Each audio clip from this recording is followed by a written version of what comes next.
जो nucleophilicity and जो basicity का जो टॉपिक है ना, ये बहुत स्टूडेंटों को तकलीफ देता है, क्योंकि कोई जो है ना बाउंड्री नहीं बताता इनके अंदर कि डिफरेंस एक्चुअल में है क्या। या फिर बताता भी है तो हवाबाजी में बता देते हैं, है ना। हवा हवा में चलता रहता है उनका ये, मतलब कि इम्पोर्टेंट चीज़ को एम्फोसिस नहीं दिया जाता। ये एक निशानी है एक चूतिए टीचर की, ठीक है। अगर ऐसे टीचर से पढ़ रहे हो छोड़ दो, अगर तुम्हारे एक छोटे मोटे डाउट्स रह जा रहे तुम डाउट पूछ के क्लियर कर लो, अगर फिर भी नहीं हो रहा छोड़ दो टीचर, फालतू टीचर मैं बता रहा हूँ, ठीक है। जब 1.5 साल 2 साल चला जाएगा, जब जी में सामने आ जाओगे, जब देखोगे तुम्हारा जो ना ये जो स्मॉल स्मॉल डाउट्स है ना, ये स्मॉल डाउट नहीं है, यही चीज़ स्मॉल लगता है लेकिन हर जगह काम आता है। तुम जब इनको नहीं आता ना तब रटने लगते हो। और ऑर्गेनिक में जब तुम क्लस्टर क्लस्टर में नहीं पढ़ते हो ना, ग्रुप बना के 2-3 चीज़ें रट रहे हो, तो ग्रुप बना के रट रहे हो, रटना तो पड़ेगा ना। ग्रुप बना के रट रहे हो, ग्रुप बना के रट रहे हो, ऐसा रटना होगा नहीं अगर तुम मैकेनिज्म नहीं समझ पाओगे। मैकेनिज्म समझने के लिए तुम्हें एक बेसिक और फंडामेंटल चीज़ पता होना चाहिए कि कब क्या हो रहा है, इलेक्ट्रॉन कैसे शेयर हो रहा है, कैसे हो रहा है। और उसका प्रोमिनेंट एक चीज़ है न्यूक्लियोफाइल, इलेक्ट्रोफाइल, बेस, एसिड, ये सब चीज़ें है ना, ये सब चीज़ें। अब डिफरेंस क्या है वो समझाता हूँ मैं। बेस और न्यूक्लियोफाइल में बहुत इंपॉर्टेंट एक डिफरेंस है, मैं समझाता हूँ, ठीक है। अच्छा, सबसे पहले मैं इस चीज़ से मैं खुद तुम्हें सोचने को मजबूर करूँगा ताकि तुम्हें है ना कुछ दिक्कत ना हो, ठीक है। ऐसे तो बता सकते हो, समझ में जाओगे, लेकिन मैं ऐसे नहीं बताऊंगा, थोड़ा जो ना घुमा के बताऊंगा कि तुम्हें सोचना पड़े, थोड़ा डिफिकल्ट करके बताऊंगा। मैं इजी में बताता हूँ, मैं डिफिकल्ट करके बताऊंगा, ठीक है। अब सर तुम भी चूती हो क्या, तुम डिफिकल्ट करके बता रहे हो? नहीं नहीं, समझो, थोड़ा सोफिस्टिकेटेड लगना चाहिए ना, है ना। नहीं तो 5 मिनट में वीडियो खत्म हो जाएगा, मुझे वीडियो भी तो खींचना है ना। ओके, समझो। बेस से न्यूक्लियोफाइल दोनों के दोनों चीज़ें इलेक्ट्रॉन देते हैं। सबसे पहले ये समझो कि दोनों के दोनों इलेक्ट्रॉन देते हैं। अब जिसको देते हैं, इलेक्ट्रॉन देना कितना अच्छी तरीके से होगा, ये सिर्फ और सिर्फ जो दे रहा है उस पर तो डिपेंड नहीं करेगा, जो ले रहा है उस पर भी डिपेंड करेगा कि वो कैसा है, वो एक्सेप्ट कैसा कर पा रहा है ना। वो कैसा एक्सेप्ट कर पा रहा है उस पर भी डिपेंडेंसी आएगा, and that is very obvious. बहुत जगह पे देखोगे स्टेरिक हिंड्रेंस की वजह से लोन पे नहीं ले पा रहे हैं, कुछ ना कुछ हो सकता है जिसकी वजह से लेने का जो लाइक स्ट्रेंथ है, लेने का जो वो है ना, वो कम हो। अब इसी चीज़ को कैप्चर करने के लिए हमने 2 पार्ट्स में तोड़ा है इलेक्ट्रॉन डोनेटिंग ग्रुप्स को।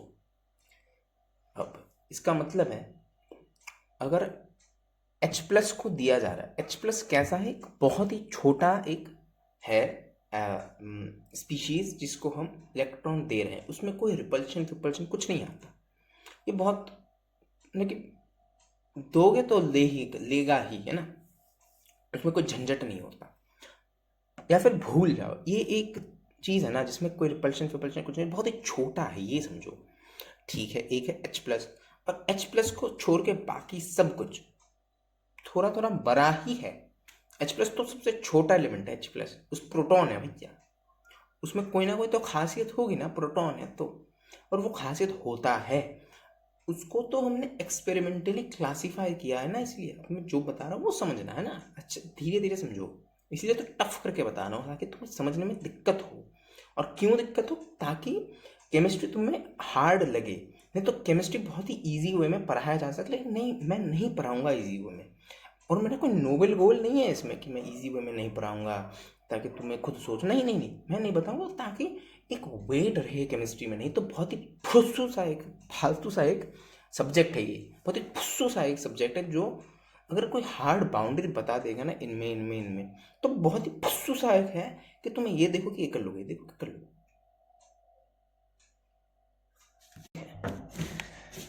अच्छा, तुम बेसिकली मेरा काम है कि केमिस्ट्री को जितना देखो, तुम एक चीज़ समझो, जब कोई टीचर समझाता है तुम देखते हो मोस्टली तुम्हें समझ नहीं आता, धुंधला धुंधला रहता है। वो चाहे तो धुंधला हटा सकता है, एकदम अच्छे से समझा सकता है, अगर चूतिया ना हो तो। मैं सच बता रहा हूँ ना, मैं सच बता रहा हूँ। लेकिन तुम देखोगे जब तुम कोई टीचर से पढ़ते हो, बहुत अच्छे टीचर हैं, तब भी देखो कि धुंधला धुंधला रहता है। समझ रहे हो ना? तुम जब छोटी क्लासेस में, तब तुम्हें कुछ समझ ही नहीं आता था क्या पढ़ रहे हैं, क्या हो रहा है। वो चीज़ जब रिपीट होने लगता है ना, तब दिक्कत होती है। और वो हर कोई रिपीट करने की, मैं जो ना सोचता हूँ कि कोशिश ही करता है ताकि धुंधला धुंधला समझ आए, सब कुछ समझ आ ही ना पाए कभी। तुम हमेशा एक एक जो ना एक एक मतलब एक फंसे रहो कि ये होगा कि ये होगा, एक एक एक, एक जो ना तुक्के में फंसे रहो कि ये हो गया, ये हो गया, ये हर चीज़ में। समझ रहे हो ना? हाँ, हाँ बिल्कुल। मैं भी वही कोशिश कर रहा हूँ कि तुम इतना घटिया तरीके से समझ आए, है ना? समझ रहे हो ना? समझ रहे हो? ये समझने वाली बात है। चूतिया होते हैं, मैं भी उनमें से ही, मैं टफ करके समझाऊंगा एक एक चीज़, है ना? हाँ हाँ, अब समझो। समझना क्या, देखो मैं कहाँ बता, हाँ H+ में खासियत है, बहुत छोटा है। अच्छा, और वो रिसीविंग साइट है, इलेक्ट्रॉन रिसीविंग साइट है। इसको छोड़ के बाकी सब में बड़े बड़े लेकिन रिपल्शन हो सकता है, स्टेरिक हिंड्रेंस आ सकता है, तो उनको अलग क्लासीफाई कर दिया। अब जब हम न्यूक्लियोफिलिसिटी, न्यूक्लियोफाइल, बेस की बात करते हैं, तब हमारे दिमाग में चलता रहता है कि वो जो प्रॉपर्टी है वो देने वाले का है। नहीं, न्यूक्लियोफाइल एंड बेस प्रॉपर्टी देने वाले का नहीं है, लेने वाला का। जो जो लेता है उसका प्रॉपर्टी होता है। अगर H+ ले रहा है तो उसको हम बेस बोलेंगे, जो दे रहा है। अगर H+ ले रहा है तो उसको बेस बोलेंगे, ठीक है। अगर और कोई ले रहा है तो उसको हम न्यूक्लियोफाइल बोलेंगे। अब मतलब कि ऑर्गेनिक में क्या होता है कि कार्बन एटम पे Δ+N+ होता है ना, तब वो लेता है, तो तब हम उसे न्यूक्लियोफाइल बोलते हैं। अब ये समझो कि तुम्हें ऐसा लग सकता है सर तो फिर नेमिंग में डिफरेंसेस है लेकिन काम सेम है। नहीं, ये डिफरेंस लाया क्यों गया और इतना एम्फेसिस पड़ता क्यों है? ऐसा भी हो सकता है, ऐसे मैंने जैसे बोला फुसू सा एक फालतू सा एक सब्जेक्ट है, टर्म्स बना दिए बहुत सारे ताकि टफ लगे, लेकिन नहीं, यहाँ पे एक यहाँ पे इंपॉर्टेंस है। इसका इंपॉर्टेंस क्या है कि एक्चुअल में जो ना प्रॉपर्टीज में डिफरेंस आ जाता है। जब तुम बहुत बड़ा बेस लोगे, सपोज करो बेस छोड़ो, एक बहुत बड़ा स्पीशीज है जो इलेक्ट्रॉन देना चाहता है। सपोज करो कार्बन है, लेकिन टर्शरी कैटायन है, ठीक है, टर्शरी कैटायन है, टर्शरी ब्यूटाइल कैटायन है तुम्हारे पास। मतलब कि एक कार्बन है, मिथाइल लगा है, मिथाइल लगा है, मिथाइल लगा और प्लस चार्ज है उसके ऊपर, सॉरी नेगेटिव चार्ज है उसके ऊपर, मैं क्या बोल रहा हूँ, नेगेटिव चार्ज है उसके ऊपर, इलेक्ट्रॉन देना चाहता है। और यहाँ पे जो ना CH3 जो ना इलेक्ट्रॉन डोनेट भी करना, तो उसका डोनेटिंग नेचर बढ़ जाता है। अब तुम्हें लगेगा अगर डोनेटिंग नेचर बढ़ जा रहा है तो फिर इसका न्यूक्लियोफिलिसिटी भी बढ़ जाएगा, बेसिसिटी भी बढ़ जाएगा, लेकिन नहीं, ये बहुत ही गंदा न्यूक्लियोफाइल है। सर क्यों? क्योंकि न्यूक्लियोफाइल का मतलब है कि वो जिसको देगा वो H+ नहीं है और कुछ है, मतलब कि वो बड़ा है और ये खुद ब खुद भी बड़ा है, तो फिर स्टेरिक हिंड्रेंस आ जाता है, तो उसका जो बेसिक, उसका जो न्यूक्लियोफाइल कैरेक्टर है वो कम हो जाता है। लेकिन ये दिक्कत कभी भी H+ में नहीं आएगा क्योंकि वो है ही छोटा। तो इसकी वजह से ये बहुत अच्छा बेस हो जाता है क्योंकि इसका डोनेटिंग नेचर है। समझ लो यहाँ पे क्या हो रहा है कि डोनेटिंग नेचर तो इंक्रीज हो रहा है, लेकिन स्टेरिक रिपल्शन का जो चुतियाब है वो ज़्यादा है, स्टेरिक हिंड्रेंस का जो चुतियाब है वो ज़्यादा है। इसलिए न्यूक्लियोफिलिसिटी जहाँ पे स्टेरिक हिंड्रेंस आता है वो डोमिनेटिंग होता है, उसका चुतियाब ज़्यादा होता है, इसलिए न्यूक्लियोफिलिसिटी कम है, ठीक है। दैट इज द डिफरेंस, समझ रहे हो? अब तुमने दिख रहा होगा कि ये सिर्फ नोमेनक्लेचर में डिफरेंस नहीं है, सिर्फ नेमिंग में डिफरेंस नहीं है, एक्चुअल में जो ना काम भी है इस नेमिंग के डिफरेंस का। तुम जब देखते हो कि न्यूक्लियोफाइल है तब समझ में आ जाना चाहिए कि H+ छोड़ के ऑर्गेनिक में तो हमेशा ही कार्बन एटम पे डोनेशन होगा, है ना। कार्बन सेंटर पे Δ+ होगा या फिर फुल पॉजिटिव चार्ज होगा, उस पर दिया जाएगा, समझ रहे हो? हाँ बिल्कुल। इसका मतलब है, मैं समराइज करूँ, अभी तो मैंने बहुत ही चुतिया बोल दिया ना, बहुत लोग नहीं समझ पाए होंगे, मुझे पता है, क्योंकि बहुत लोग को धुंधला भी समझ आएगा कि मैंने ऐसे ही बताया है, ऐसे ना मैंने ऐसे ही बताया कि समझ में ना आए। लाइक अभी के 2 मिनट, जो कोई बंदा अगर 10 मिनट हो रहा है अभी, है ना, कोई बंदा अगर 10 मिनट स्किप करके लास्ट के 2 मिनट भी सुन ले, उसको सब कुछ समझ आ जाएगा। इतना फुस्सू सा सब्जेक्ट है, इतना फालतू सा सब्जेक्ट है। लेकिन मैं फिर भी 10 मिनट खोटी करूँगा तुम्हारा, उसके बाद समझाऊंगा। लगना चाहिए कि कुछ पढ़ा रहा है मास्टर, है ना, कुछ कुछ कुछ हो रहा है कि बहुत टफ है। हर मास्टर देखो कि चुतियाप करके आ रहता है कि सिग्मा स्टार में जाएगा, बहुत टफ है, नहीं बताऊंगा मैं। 5 स्टार में जाएगा, बहुत टफ है, नहीं बताऊंगा। लेकिन कंसेप्ट तो चुतियाप है भाई। 2 मिनट में समझाया जा सकता है अगर कोई समझाना चाहे तो, लेकिन नहीं। केमिस्ट्री को टफ बनाना है तभी तो उनका रिस्पेक्ट बढ़ेगा, समझ रहे हो? वो नहीं बताएंगे, उनको देखो देखो मैं बता सकता हूँ, लेकिन तुम्हारे दिमाग को बड़ा चूती बताना नहीं बताएंगे। नहीं बताएंगे, चूती साले मात्र चूत होते हैं सारे के सारे, समझ रहे हो? ये समझने वाली बात थी, ये ही समझने वाली बात थी, ठीक है। अच्छा, इसका मतलब मैं अगर समरी दूं, अब 11 मिनट हो चुका, देखा हमने 11 मिनट तुम्हारा खोटी कर लिया। That is the essence that you have to understand. अच्छा, मैं समरी देता हूँ ना। हाँ, समरी क्या है? तुम्हारा चूतिया काटा गया इस पूरे 12 मिनट 11 मिनट में ना, बेसिकली समरी ये है। अब नहीं, मैं समझाता हूँ, देखो। बेसिकली न्यूक्लियोफिलिसिटी, भूल रहा मैंने, न्यूक्लियोफिलिसिटी लगा देता हूँ बार बार। न्यूक्लियोफाइल एंड बेस जो टर्म है वो दोनों इलेक्ट्रॉन डोनेटिंग के लिए है, लेकिन ये जो टर्म है वो बनाया जाता है कि किस पे दे रहा है, उस पर डिपेंड करके नाम आता है। अगर H+ को दे रहा है तो वो बेस हो जाता है, अगर किसी और को दे रहा है जैसे कि ऑर्गेनिक में कार्बन को देगा तो वो न्यूक्लियोफाइल हो जाएगा, ठीक है, ओके। अब ये सिर्फ नेमिंग में डिफरेंस नहीं है, उसके प्रॉपर्टीज में बहुत ज़्यादा डिफरेंस आता है।